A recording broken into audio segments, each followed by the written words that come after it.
안녕하세요. 직진주아입니다. 세 번째 시간에는요, 모성애라는 게 진짜 하나님이 주신 선물이고 우리의 본질인가를 한번 여성으로서의 본질인가에 대해서 얘기를 해보도록 하겠습니다. 민영님, 모성신화나 모성 이데올로기 이런 말 들어본 적 있으세요?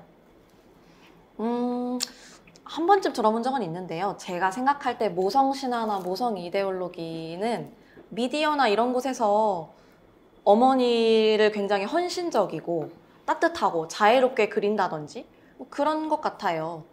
그래서 어머니만 떠올리면 눈물이 줄줄줄 흘러나올 것 같고 네, 그런 대표적인 어머니 이미지가 모성신화에 해당한 어머니인 것 같고, 반면에 이제 그것과 반대되는 직장을 가야 해서 아이를 어쩔 수 없이 떼어놓고 가야 한다거나 모유수유를 하지 않는 어머니, 이런 것은 모성신화에서 벗어나는 어머니인 것 같습니다. 이기적인 엄마. 네네네. 개인주의적이고 이기적이고.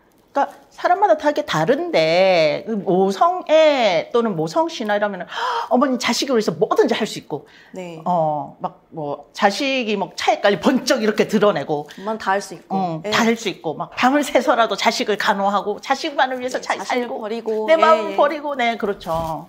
그런데 말입니다. 모성애라고 하는 게 그러면 조선시대 이렇게 설화나 옛날 얘기 같은 거를 보면 있잖아요. 네. 수도 없이 손가락을 잘라요. 손가락 잘라가지고 왜 제일 마지막 방법으로 이렇게 피 똑똑똑 해가지고 살리잖아요. 그때 누구 살려요? 부모님 살리죠. 그렇죠. 나 자식 살리려고 손가락 자르는 거 한 번도 못 본 것 같아요. 저도 그런 것 같아요. 그러니까. 아니, 그럼 모성애가 그렇게 여성의 본질이고 인간의 중요한 일이었다면은 옛날부터 그런 모성 이야기가 엄청 많이 나와야 되잖아요. 아니잖아요. 생각해보니 자식이 병든 부모님을 자신의 뭐 신체를 자른다든지 허벅지 살을 베어내서 약으로 만들어서 그렇죠. 중국이나 조선시대에 있더라고요. 전설의 고향 봐도 무덤판 해가지고 그 시체 다리 이렇게 잘라가지고 나중에 알고 보니까 그게 산삼이었더라 할 때 그것도 자기 자식 살리려고 한 게 아니에요. 그렇네요. 부모님 살리려고 한 거예요. 왜 그럴까요? 신기하죠. 그러고 보니까 효자, 효녀, 연려만 상 줬어요. 그러고 보니 자식을 너무 헌신적으로 사랑해서 자신을 희생했던 부모에 대한 상은 없네요. 아니, 그런 얘기 자체도 없어요. 자식은 그냥 나무 그냥 갖다 버려요. 파리공주 갖다 버리고 당금애기 갖다 버리고 딸이라도 다 갖다 버렸나? 다 갖다 버렸잖아. 왜 그럴까요? 조선시대는 유교 국가잖아요. 네. 유교 국가는 효가 근본이에요. 효가 근본이잖아요. 그러니까 하늘이 자리를 정해줬는데 부모를 통해서, 그것도 생물학적인 남성을 통해서 나의 자리가 정해지는 거기 때문에 나를 있게 해준 이 조상들을 내가 지극히 사랑해야 되는 거예요. 지극히. 네네. 그러니까 이게 덕목이란 것도 굉장히 이데올로기적인 거잖아요. 그러니까 조선시대의 덕목은 효였던 거죠. 그렇게 치면은 모성이라든지 부성이라든지 자식을 사랑한다는 게 어떻게 보면 만들어진 거나 이 시대에 특화된 이야기가 아닐까라는 생각을 할 수가 있는 거죠. 네, 충분히 그렇죠? 던져볼 수 있는 질문이네요. 그러니까 저도 공부하면서 그때부터 깨닫기 시작한 거예요. 아니, 조선시대가 보면은 나오는 게 홀시어머니의 나무꾼이 나와요. 네네. 그렇죠. 그리고 그 홀시어머니를 위해서 뭐 호랑이가 잡아가서도 호랑이한테 막 울고불고 하거든요. 제발 저를 살려주시면 제가 우리 어머니에게, 호랑이를 또 막 거짓말로 막 해요. 네가 사실은 나의 형제인데 어린 시절에 잡혀갔다는 둥. 전부 효가 많이 나오지. 그러고 보니까 심청이도 아버지 하려고 효. 그렇네요. 그렇네요.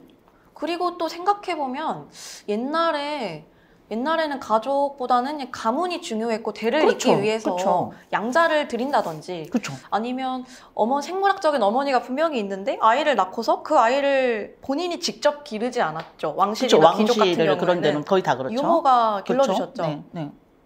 그럼 또 그런 맥락에서는 생물학적인 부모가 왜 아이를 키우지 않았냐, 모성이 없는 거냐, 아이를 낳았으면 당연히 내가 키우고 싶을 텐데, 그런 질문을 해볼 수도 있겠네요. 그러니까 이게 모성애라고 하는 게 그러니까 언제부터 나왔냐는 거예요. 네. 그게 너무 옛날 이렇게 우리가 인간의 뭔가를 추적해 보려면 신화 같은 것도 많이 추적해 보잖아요. 그럼 신화 같은 걸 보면은 다 잡아먹어요, 자식을. 그리스 신화 보세요. 그렇네요. 대대로 잡아먹었잖아요. 네. 그러니까 이게 지극히 사랑한다면 어떻게 그런 일이 나올 수가 있을까요? 아무리 뭐 거기서 남성신이 잡아먹었다고 하더라도 그러니까 이 모성애라고 하는 개념이 어디서부터 나왔는지를 한번 봐야 되는데 수많은 사회학자들은 이 모성애라고 하는 개념이 근대의 발명이다 이런 식으로 얘기를 해요. 근대의 발명이라고요? 네.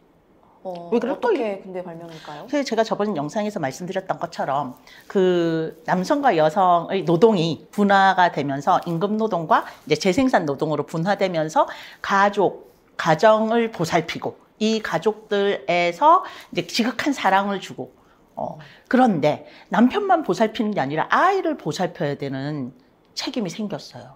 네. 왜 그럴까요? 해야지만, 옛날에는 아이를 네. 안 보살폈을까요? 옛날에 아이를 지금처럼 보살피지 않았던 것 같아요. 그쵸. 아이는 노동력이었고 그쵸. 사실 어린이라는 개념이 생긴 것도 그렇게 오래되지 않았기 때문에 아이는 권리적거리는 그런 산물이라든지 노동력에 반드시 필요한 존재가 아니었던 그렇죠. 그런 그런데 걸까요?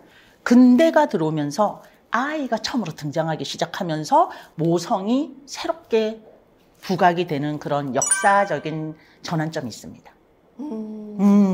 우리는 저도 엄마는 당연히 아이를 위해서 목숨을 버리고 그렇게 해야 되는 거 아니야 했지만 사실 100년 전으로만 돌아가 봐도 그런 모습이 별로 없어요. 애들은 그냥 자유롭게 놔두면 알아서 그렇죠. 자라고. 태어나면 알아서 커서 노동력이 돼서 부모를 복양해야 되는 그런 존재일 뿐이었고 부모가 효도를 받는 존재였죠. 그러면은 이제 서양에서 이렇게 건너온 모성애, 서양의 근대와 함께 건너온 모성애의 개념 안에서 아이가 출현하는 그 지점을 우리 다음 영상에서 같이 이야기해 보도록 하겠습니다. 네. 안녕. 구독, 좋아요. 알림 설정.